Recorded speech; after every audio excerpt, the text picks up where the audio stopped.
Welcome to the second session discussing my time with Infosys and at Stanford University from 2002 to 2003. This will be the concluding session and we'll start with a recap of the first session. So in the first session, I discussed how I joined Infosys and why I left Infosys. And then I talked about the Stanford Reuters Digital Vision program, as to how I joined, why I joined, and what the program was all about. So in this session, we'll talk about a project that I did at the Reuters Digital Vision program, which again tried to use disruptive innovation principles and started with a very small prototype. My budget was $10,000, which was given to me by Stanford University to spend on the project from the program. So that included a trip to India and various other expenses associated with the project. So given the very small budget, I could only just do a prototype. And what I wanted to explore was that could I connect people who made Jaipuri quilts. So these were very soft quilts stuffed with cotton, and they could be machine washed. They didn't have necessarily a very long life. We focused on one size, which was a queen-sized quilt, and we focused on 5 designs. And then we said that we would ship a container of these quilts and we would warehouse them in the US, because I found that warehouse space was very cheap and easily available. And I was able to negotiate a deal where the warehouse agreed, because this was a social project, to do it for free.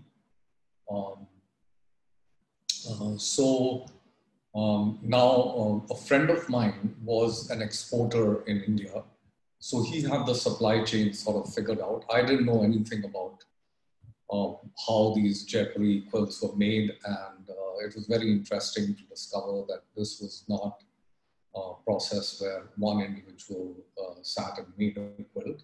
But there was a whole process of buying the fabric, then screen printing the fabric, then dyeing the fabric, making it dry, and then cutting it into pieces, and then transporting the pieces to a separate location where women would stitch this to make the quilt, and then there would be separate place which would get the cotton and fluff it so that it could be stuffed into the quilt, and then the quilt would be ready, and then the quilt had to be transported back until it could be finished and put into the packing. So a fairly complex and spread out production process, and something which was not very highly scalable. So if we were going to scale this prototype, then one of the things we would have to fix was the production process. Now, we also realized that later on, when we sold products, that in some cases, we did get returns, because they said that the quilt, when it was opened, didn't smell very nice. And when we investigated it, we found that, in some cases, because there were many women who stitched these quilts, in some cases, they didn't have very hygienic surroundings. They might have had goats and things like that, which, had droppings and things like that. And, some of those things may have got transferred to the quilts. So, very strange kind of problems. But that is what you sometimes have to contend with when you're trying to do this kind of work at a cottage level and not at some kind of scale. Now, the other thing we found was that the cost of production of these quilts was fairly low. If we took a margin and gave back some money, say $10 a quilt, to the workers who are involved in making these quilts, even then our cost was around $30. And so now these quilts, while they were not as good as the top branded quilts from a maker called Anoki, but those quilts retailed for $200 a quilt, because these were sort of marketed as exotic, handcrafted kind of quilts made in India. Now, our aim was to try and create a lot of employment. So we wanted to scale this. Now, so we wanted to test that if we marketed these quilts at $70 a quilt, then would we be able to achieve a large amount of sales, and what would the profitability be? Now, the prototype was very successful. Basically, after all the costs, returns, shipping, warehousing, getting the container cleared, all the kind of logistics, and then selling these quilts through eBay. So we made a shop on eBay, and we sold the quilts via that shop. We were able to sell a full container of quilts, which was approximately $100,000 worth of quilts. We had a few that got left over, maybe 10% or so. But and those were later on sold off by offering discounts and various things like that. But at the end, the project was profitable. The exporter got a good return for the capital outlay. And one of the things that I learned in the whole process was that it was very romantic and foolhardy to think that we could connect the artisan directly with the market. Because one, the artisan didn't know what products to design, at least in this particular case, which was not something which like a master craftsman would make, like a painting or something like that. But this was a product of daily use, which could be bought by a lot of people, but it would create a lot of employment and things like that. So the people who were employed, or the workers, in fact, in some ways calling them artisans is a misnomer, because they are very much like workers in a factory, except that they're making quilts and somebody else may be making fasteners or bolts or something like that. So these workers, they needed to know what to make.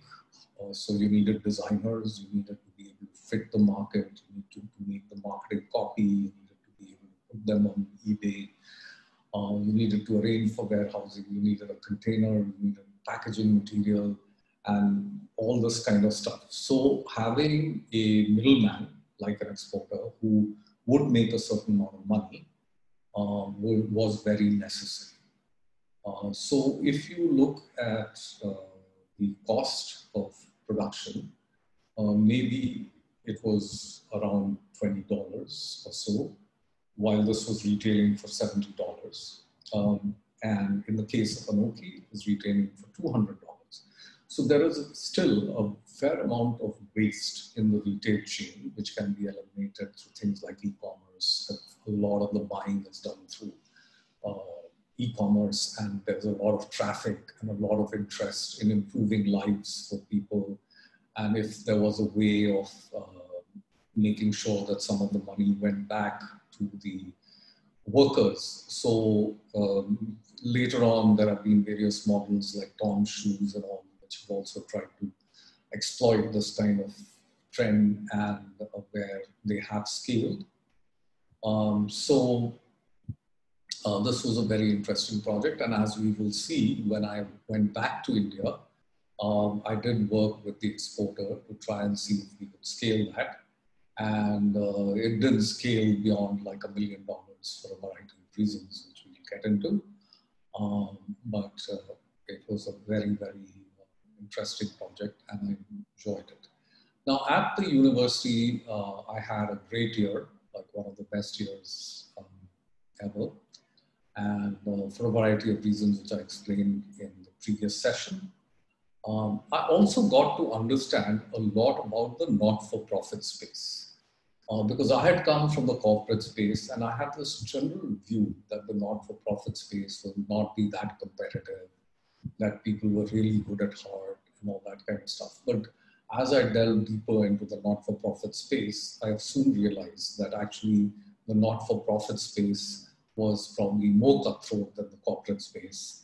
And it sort of has changed my view towards philanthropy for some time. And I'm now thinking, so it shaped some of my thinking about what I wanted to do because I had the luxury of being able to do that since with PayPal I had a decent amount of wealth which I didn't need for myself or my family. But I decided that I would not contribute to not-for-profits or donate money to causes, but try and focus on disruptive innovation as a means of giving back, because that would be much more scalable and would improve many more lives. So that's all for this part of the story, and we will conclude this session and then move on to the sessions where Anita, my wife, and me are based in New Delhi in India. So before we do that, I think I should cover why we moved to India. So first of all, if I was interested in the digital divide, it became clear to me that rather than sitting in the US and trying to work on the digital divide, it may be better to come to India where there would be a very large country where one could work and really understand the environment instead of doing academic stuff and trying to do practical stuff like traveling to India. And traveling between India and the US is not easy. Unfortunately, in 2003, I lost my mother to cancer. And while she was battling with that, my brother and I, who was also in the valley, had to make trips to India, and it was not easy. And my father, who was managing very well, was finding it very difficult to cope on his own. So my brother and me, along with our wives, had to support my father, and we had to take turns to come to India. So being there for our parents was also quite important. Though my dad adjusted to the loss of his wife quite well and was quite capable of managing on his own, but there was no doubt in our mind that if we had the ability to stay wherever we wanted and we could be close to my wife's parents and my father also, it would be wonderful for them and for us. And so that was a very key factor in our moving to India, and we have never regretted the decision to move to India because the joy that we got out of being with our parents and in some ways giving back to them cannot be measured. So Anita was also ready to leave eBay because she wasn't enjoying eBay as much as she enjoyed PayPal, because now it was a big company with lots of presentations, lots of PowerPoints and so on and so forth, and not like a fast-moving startup. anymore. So she was ready to leave, and eBay did consider offering her the ability to work remotely because they really felt that if she could, then it would be very good for them because she's playing an important role. She was heading the data warehousing function for PayPal in eBay. And the data warehouse of PayPal was second to Walmart. So it was the second largest data warehouse. And it's quite remarkable that Anita progressed to lead this data warehouse when all she had done was a continuing education course in C++ in Columbia University. And that would probably have been in 1996 or 97. So just about 7 years or 6 years or 5 years later, she was heading the data warehouse in function at PayPal. And it's probably only in a country like America that you can do that. And she did that because maybe though she wasn't probably very proficient or technically the best data warehousing person in her team, but she was a very good leader and was able to keep the team together. And she also understood the data requirements of PayPal very well because she was there right from the beginning.